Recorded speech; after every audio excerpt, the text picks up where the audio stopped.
Welcome to this video, first round coverage of the Zurich Chess Challenge 2014, and this year they made it a 6-player all-play-all round-robin event with the strongest lineup ever in terms of rating average. We are above 2,800.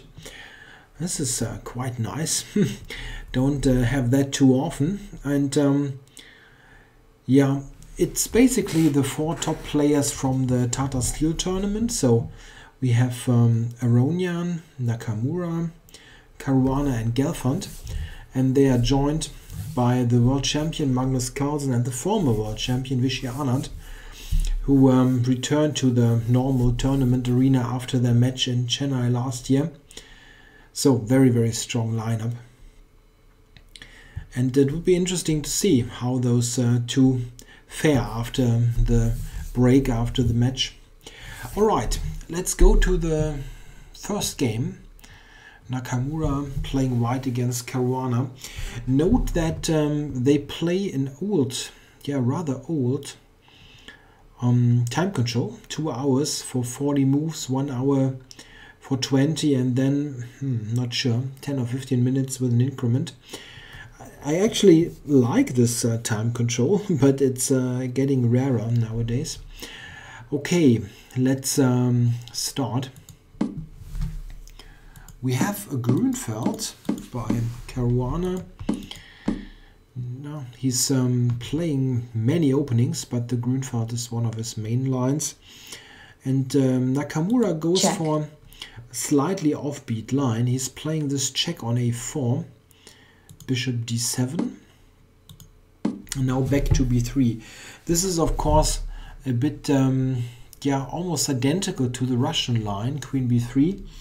There are similarities, but the difference is of course the bishop on d7, which makes some lines fundamentally different.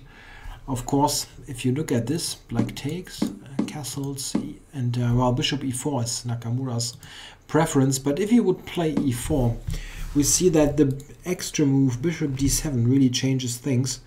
Black, for instance, does not really like a6 b5 anymore because there is no fianchetto of the bishop. This does not make much sense, but the difference is that there are very quick b5 ideas. I think even b5 here is a move.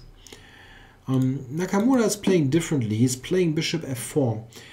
Interesting move, attacking c7 and trying to provoke a reaction from black that he does not really want to play.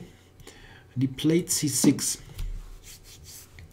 A bit surprising, for me at least. I was more thinking of something like knight a6 and then c5. But c6 is, it seems to be okay. If we look at the game, Caruana is getting a decent position.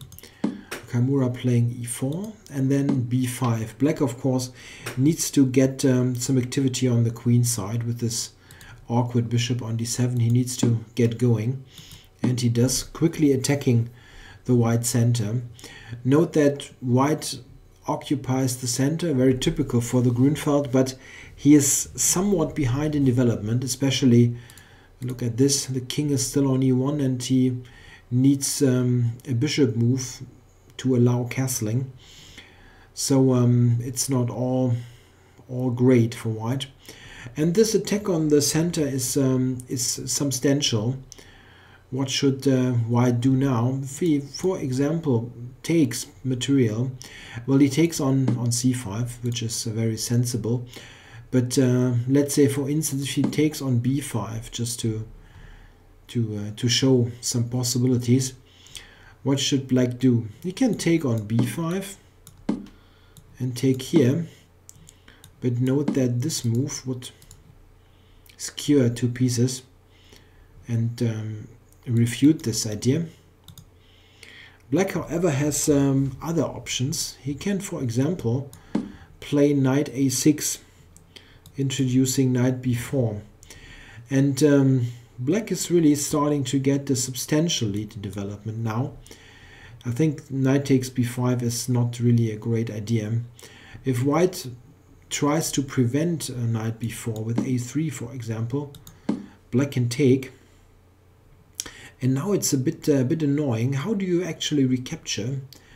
A knight recapture is answered by knight c5, and black wins the e4 pawn with a substantial edge. And well, queen takes. It's also a bit of an ugly move, and this is an instant reply. And after queen takes, bishop takes, black has a good position. Note that this check is a very annoying situation for white. So at the end it boils down to the capture. And now knight a6. Black of course wants to get the pawn back and activate the knight. And what happens now is pretty much forced. e5, knight takes, queen moves to e3. At first it looks a bit tricky, but knight h5 is a good one, attacking the exposed bishop. And of course queen capture, knight takes is not really what white likes to do. He opted for bishop g5, knight e6, and now rook d1. Queen e8, yeah, the queen cannot stay on the d file for long. Now bishop h6. And according to my database, this is a new move. This position has been played before in a game where black was Le Quang Nguyen, the top player from Vietnam. It's easier to pronounce for me than Vietnamese. In this game, bishop e2 was played instead of bishop h6, but bishop h6 certainly makes sense, exchanging the bishop on g7. However, if we look at this now,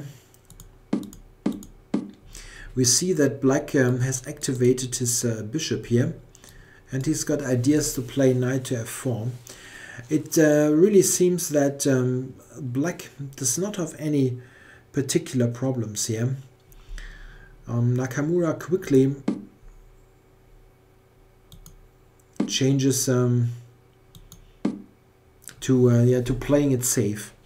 Bishop d3 to e4. And well, this was not possible here because bishop e4 check loses the queen. So castles first, and now we have a number of trades, and here even more pieces are exchanged. I think that this is a fairly typical game where one side, in this case white, has played with an early aggression, like those moves like e5, bishop g5, bishop h6 later, but it's sort of it didn't,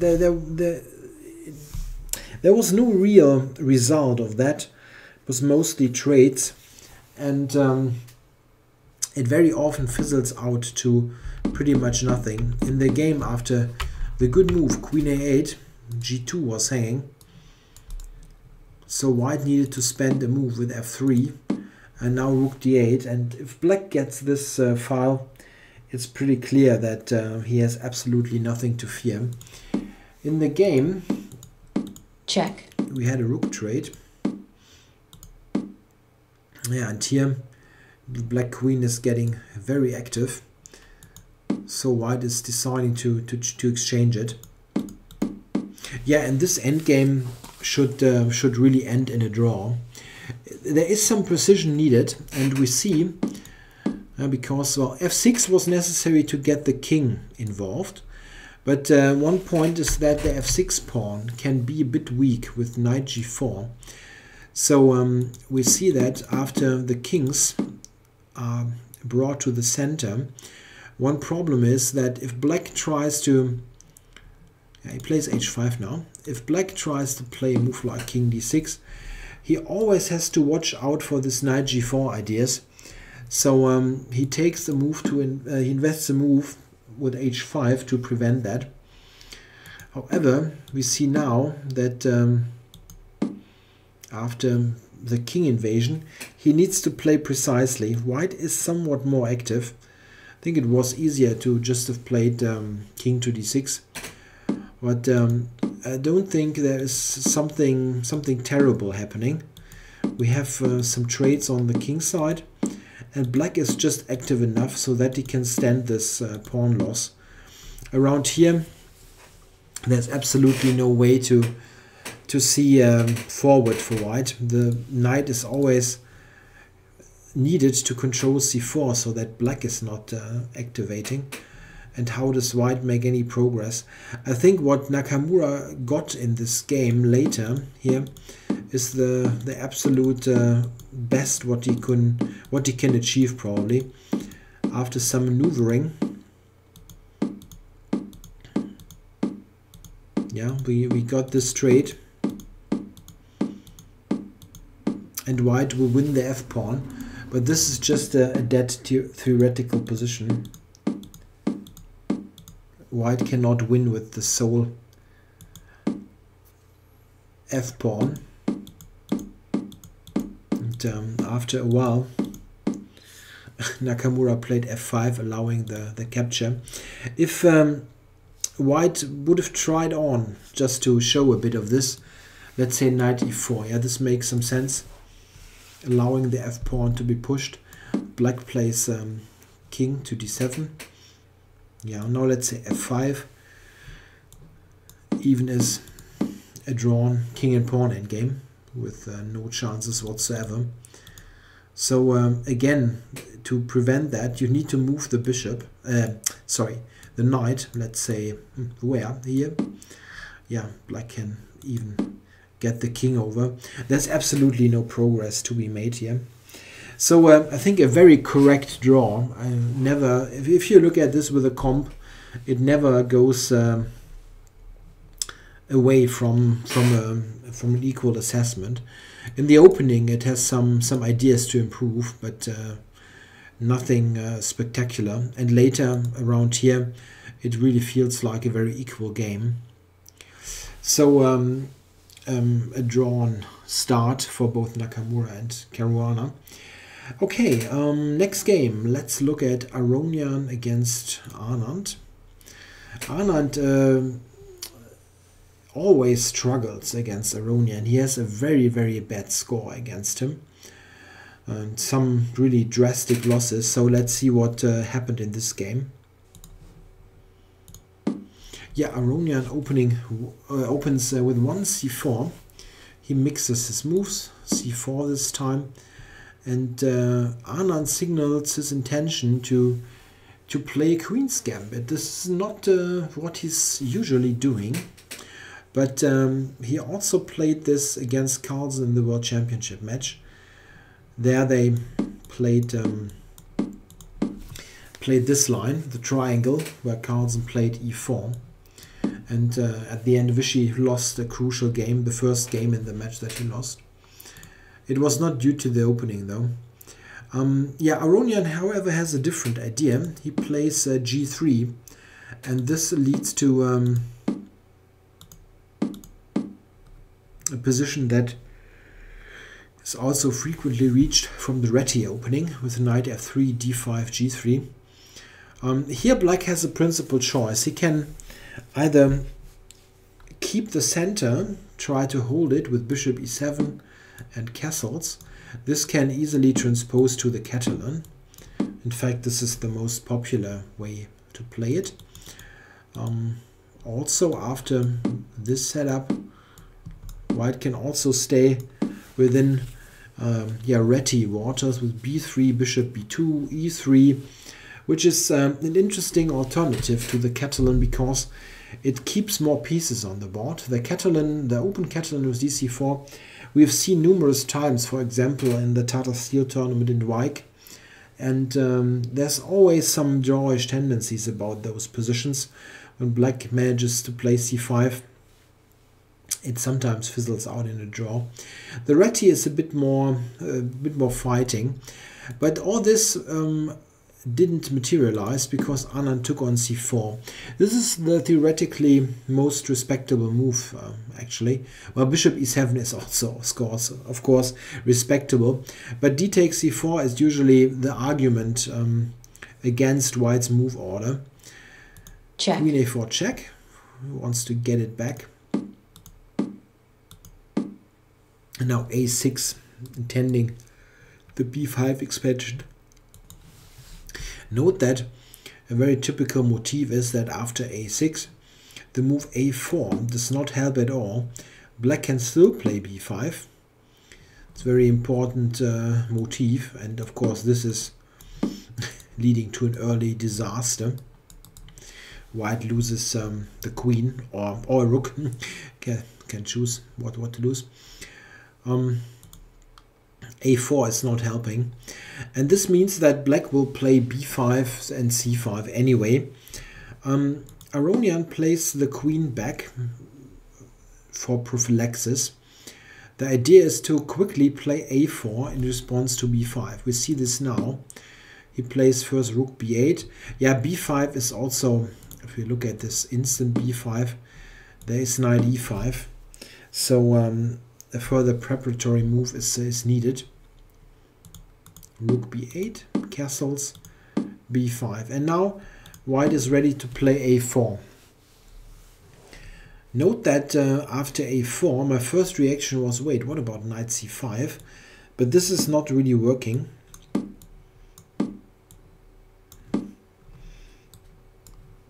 Yeah, those ideas are really ugly for black. He cannot do that. What he played is perfectly alright. Black is just developing now. Bishop b7, d3. Yeah, all this looks very normal. And c5. So let's have a look at this position. Maybe put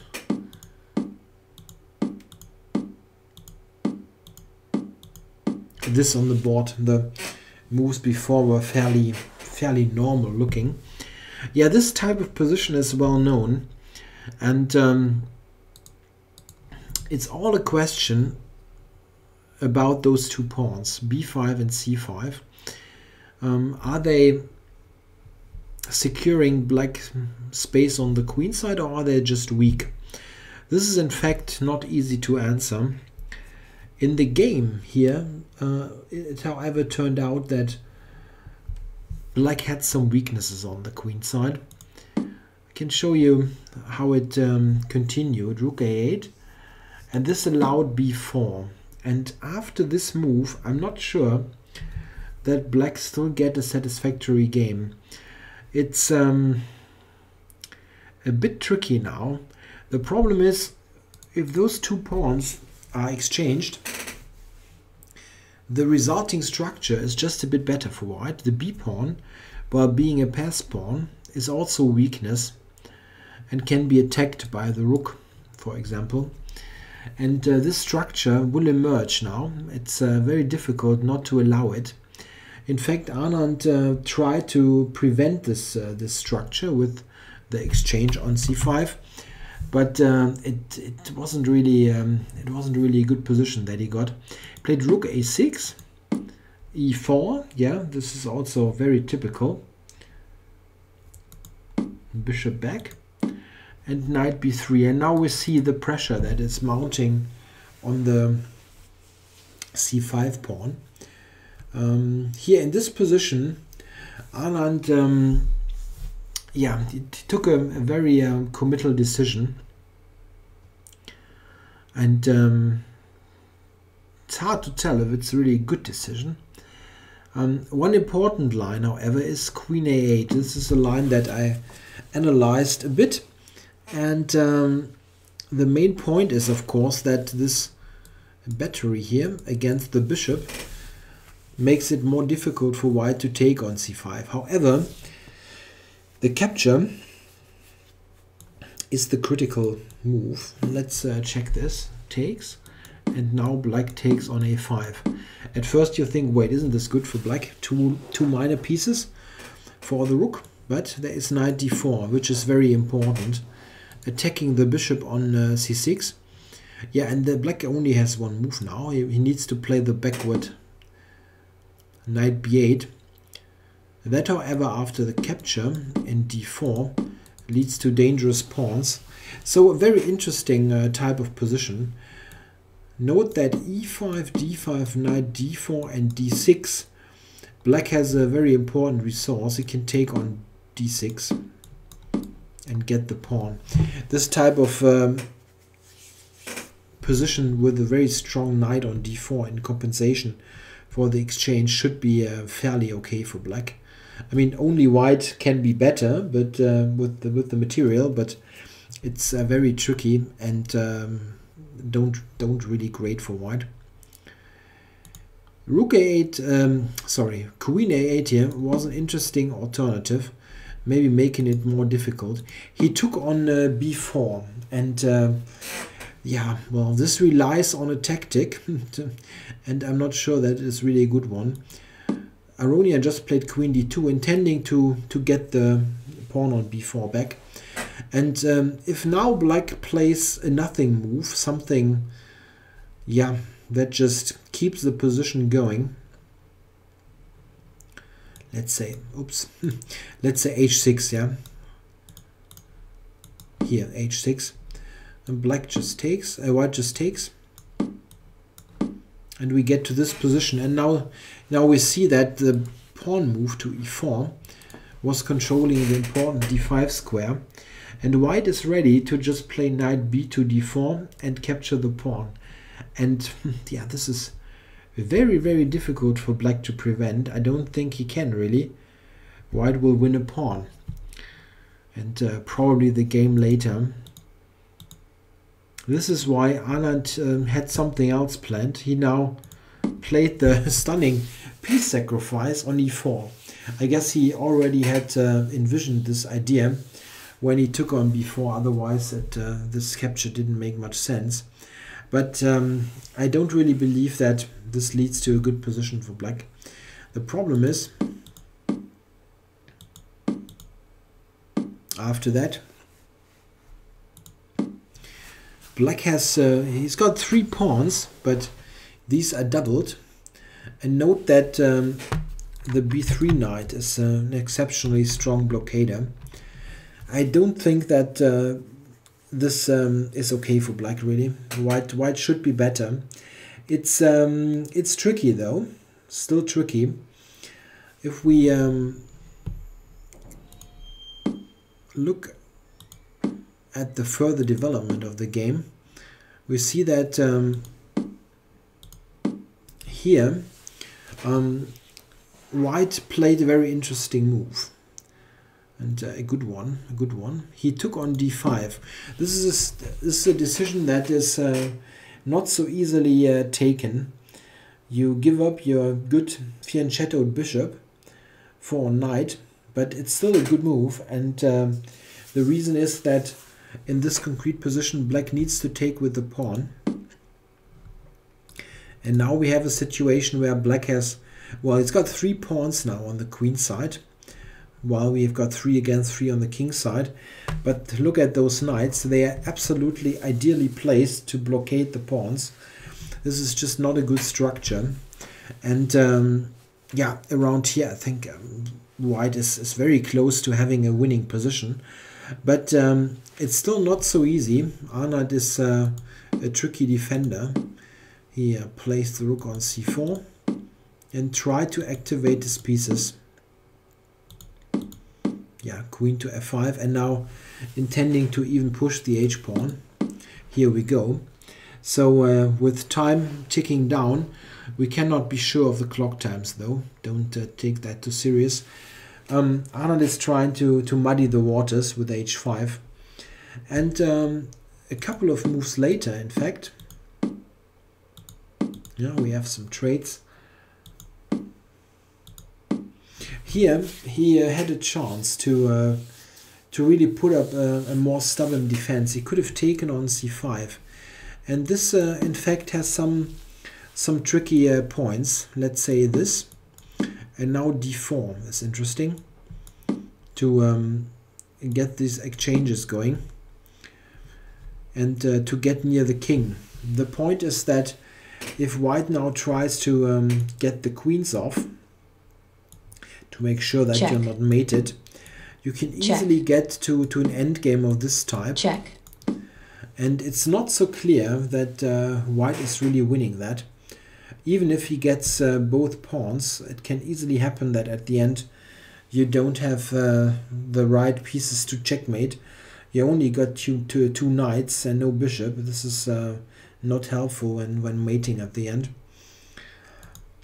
The capture on c5 was probably a tougher defense. He played d4, which after knight takes d4 didn't really lead to a good endgame. We see what happens. It's a bit similar, but not check.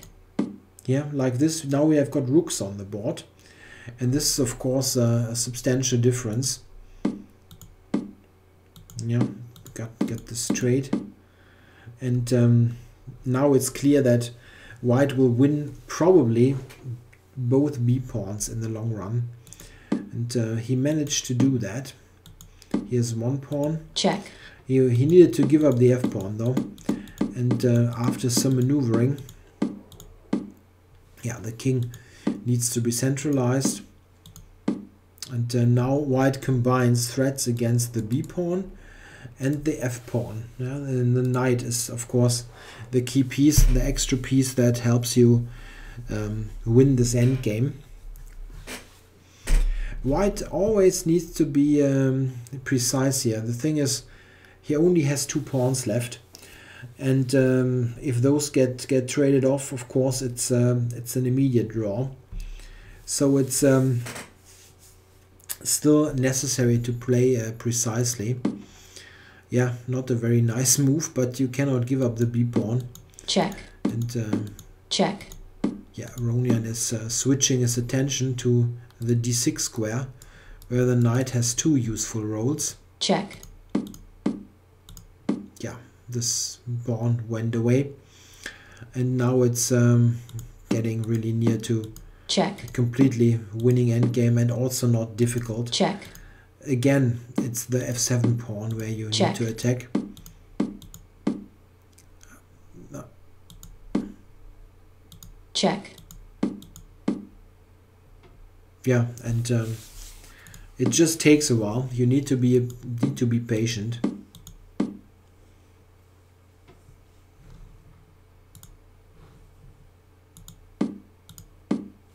Yeah, just no rush. You can slowly improve and find a setup that really wins you the game. The rook on the 7th, knight g5, a combination of those moves will do the trick. In the game, however, check. We had this position, and here, well, it is certainly a win in the long run. But here Anand made it a bit easier for Aronian by playing rook f2, and after the good move rook c4, it's now a very easy win.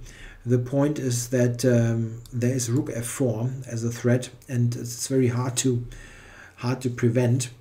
One point is that f6, rook e4 check, king f8 is losing instantly to rook f4. As this is very easy. Yeah, and this means that after rook c4 in this position, Anand resigned. So very good start for Aronian, who also had an excellent Tata Steel tournament, which only got a little bit, yeah, slightly spoiled by this loss in the last round. And yeah, a bad start for the former world champion here by losing this game.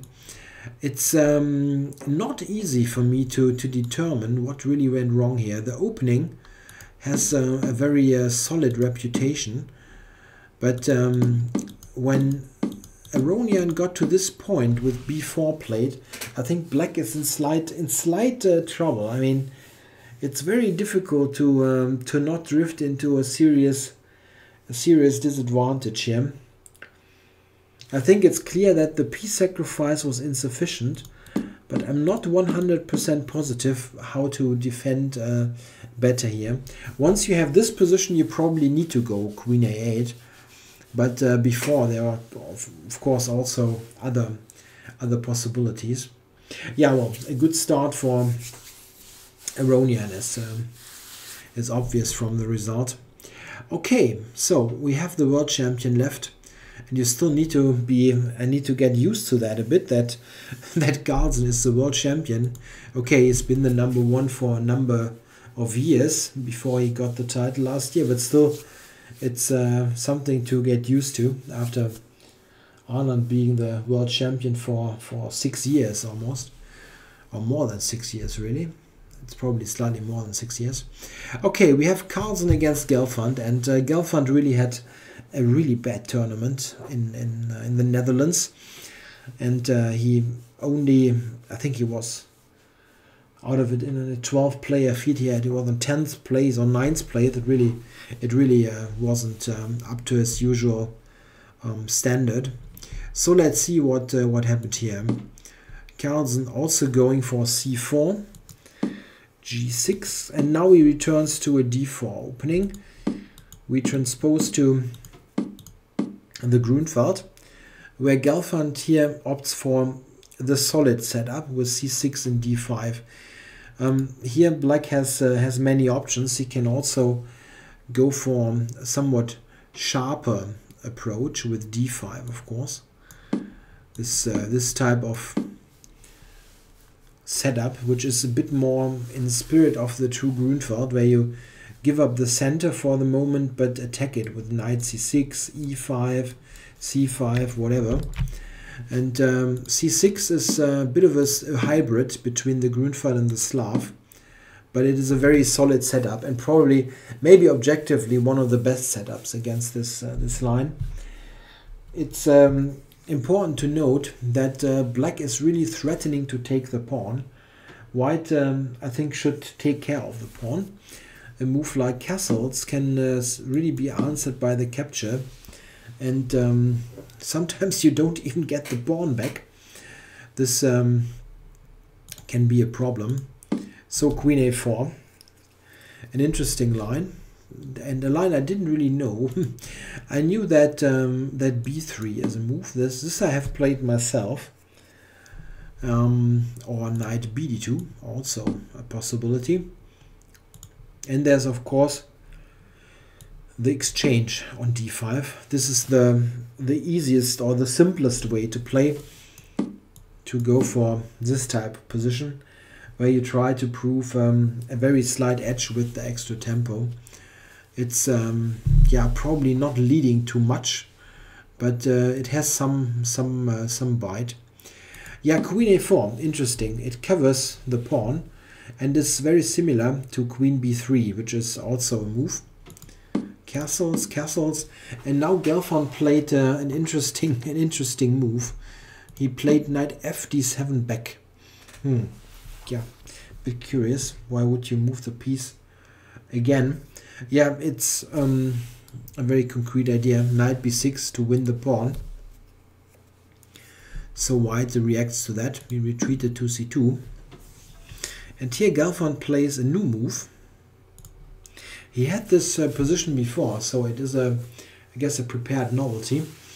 When he first had this against Laurent Fresinet from France last year, he took on c4, queen takes, and then knight b6. This is the game Fresinet Gelfand played last year in the Paris and Petersburg tournament. And also queen takes, queen takes at e5 also has been played last year. So it's a known position. Gelfand's new idea is to just drop the knight back. Yeah, so this is a bit curious, because if you look at this position, it's a position where white has just gained the move queen c2 for free. If you think of this position as completely symmetrical on the king side, yeah, both have fianchettoed and so on, then you've got d4, d5, c4, c6, queen c2, and it's white's move again. So white has gained a tempo in an otherwise symmetrical position almost, only c4 against c6. He has played queen c2 and bishop f4. So it's yeah, not a very spectacular new idea to play knight f6. but certainly a playable move. It's not great, this piece on d7, and the position is still not so dynamic, so that the tempo counts. And in fact, after bishop f5, he of course regains a move. Queen b3, queen b6, and we're again in a position where it's not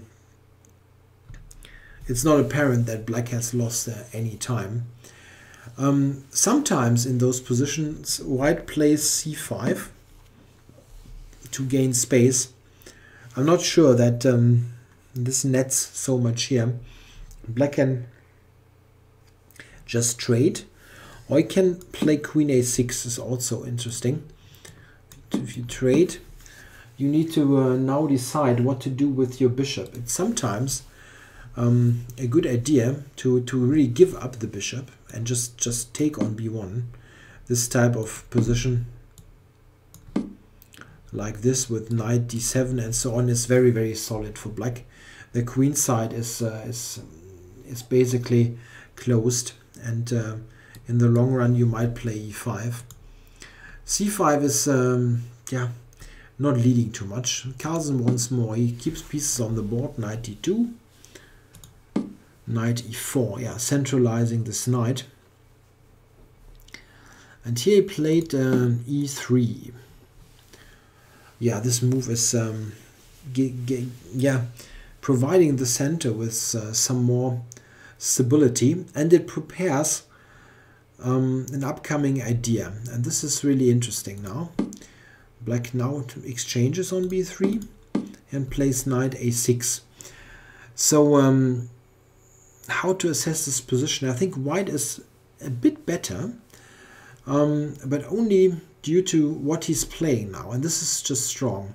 Takes on d5 and now plays g4. This is an interesting approach, and they only want to really inject some life to the position. White's claim to an edge can only be related to the knight on a6, which is not a particularly great piece. And I mean, it's understandable. He wanted to go to the somewhat weakened b4 square, but this is still the problem. Okay, g4. Yeah, black now does not have much choice. He took it. If you take on if you take on d2 here, then d5 is hanging, and something like bishop e6 and rook a5 is not very comfortable. It's very one-sided, this position, with d5 being a weakness while d4 is reliably protected. I think this is really better what Gelfand played. He took the pawn, and now we have this trade, and knight d2.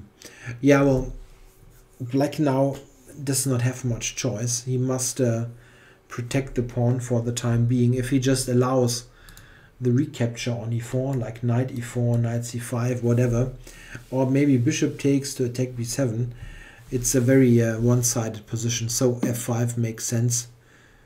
Keep it for the moment. And now f3. Yeah, e5. This is a good response, I think.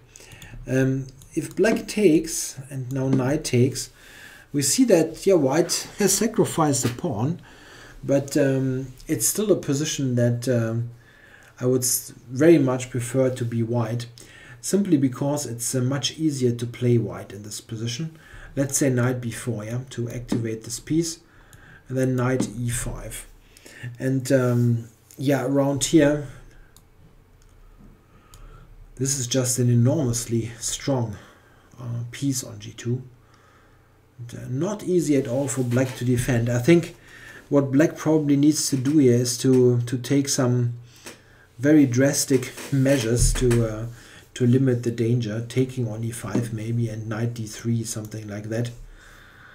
But it's not nice at all. I think e5 is really better. It closes some important diagonal here. White took, and now black takes, which now gets to material equality. But with the pawn on e5, it blocks this bishop, and it does not allow knight e5. So I think this was an okay defense. rook e8, and now rook a5, a very important resource, activating the rook, making it possible to use it here on the 5th rank. It of course covers the pawn and keeps pressure on a7. So here black is under constant pressure, and he at first defends I think okay. Knight b4, knight d4, b6. Yeah, there is material lost on the queen side, but that's not the end of the world. You get this this back.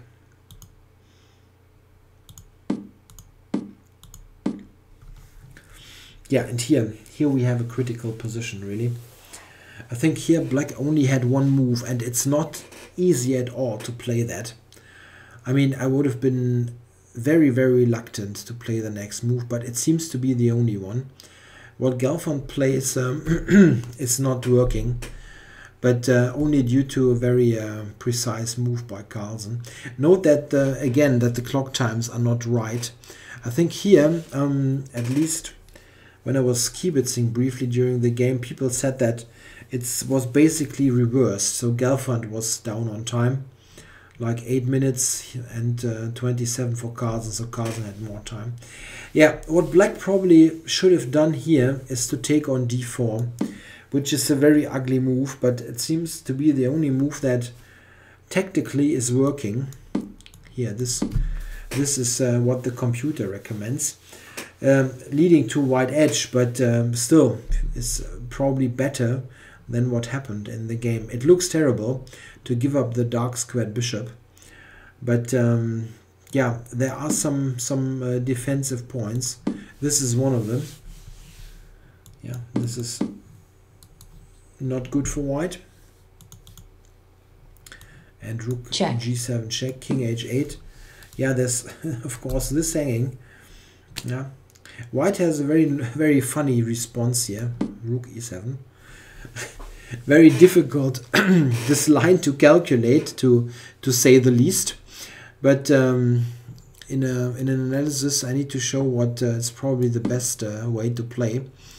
And this, it seems to be the most dangerous. Check. Check. Yeah, these trades, and now this is hanging, king f7. Yeah, and this position, white has an extra pawn, but it's a doubled pawn. But he's got the far stronger minor piece with the bishop. So white is better. Not clear if he should win, maybe, but it's not completely clear cut. In the game, note that this line is deep. Yeah, 7 moves and full of complicated resources.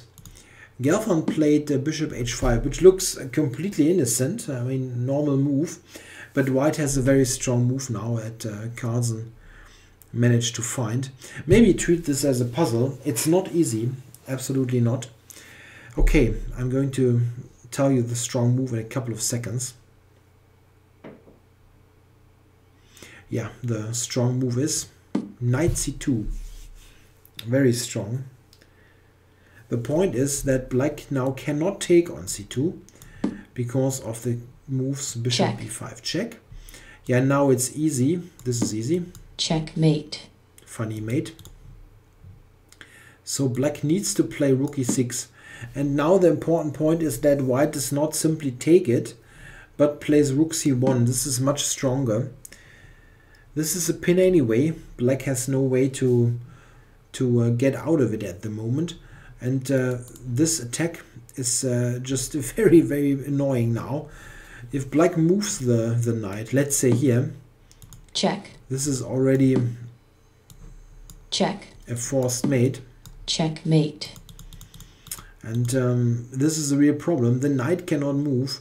And the relatively best defense for black is something like bishop f3, which is just check. Leading to a position where white is an exchange up. Yeah, knight c2 is very strong, and black cannot take. This means that he really needs to do something crazy now, as it is attacked and you cannot move it anywhere. He played g5, the only move to keep the game going.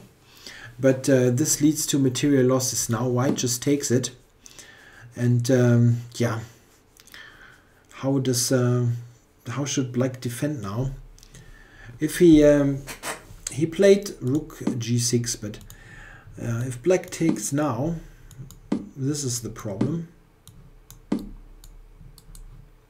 Double attack.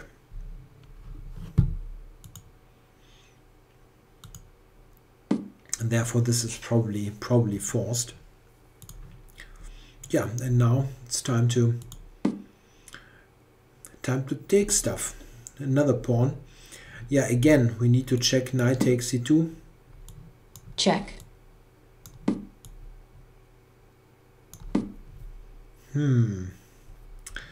Some funny motifs here, right? Check. Checkmate. It's a very nice mate. Yeah, this is why rook f5 was working. All very precisely calculated. h6. Yeah, and the funny thing is, white can take that again. It's not a mistake, h6. Black is already busted. He has no real defense. h6, and he takes it. Yeah, let's look at yet another line. Note that the knight is also hanging here. He took on h6, but what else is black supposed to do? Again, we can look at this, but it's still hopeless. Yeah, well, this was played, knight b4, and yeah, now white centralizes the knight. Knight d5, and he's got two extra pawns. He's got strong centralized pieces, and black has problems with his king with some precise moves.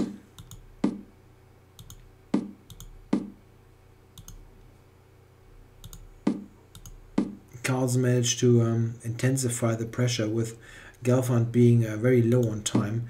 We don't see it here in the clocks, but he was very low on time. Yeah, now the bishop is also involved in the attack.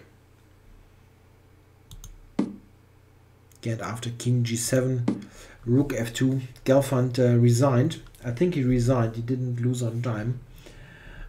Yeah, and it's just gone. Knight f5 check is an additional threat, and black really has no decent moves.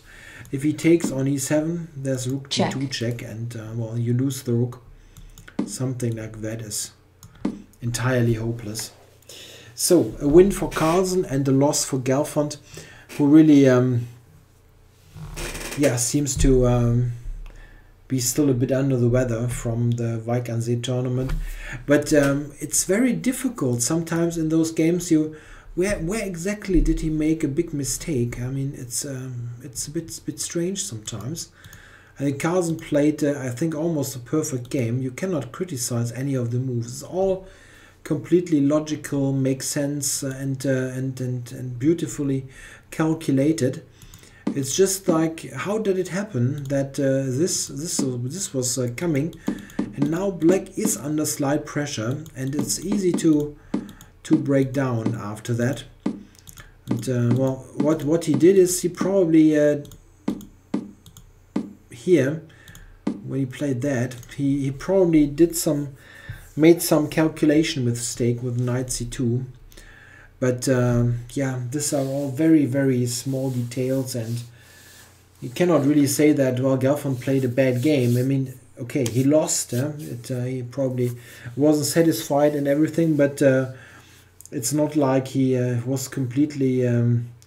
yeah, he was making obvious mistakes, but Carlsen just played like completely to the point each move. So very strong play by Magnus here. All right, thanks for watching the first round. We have the two favorites with wins, and let's see what's going to happen tomorrow. I'm going to cover that as well, of course. Thanks for watching.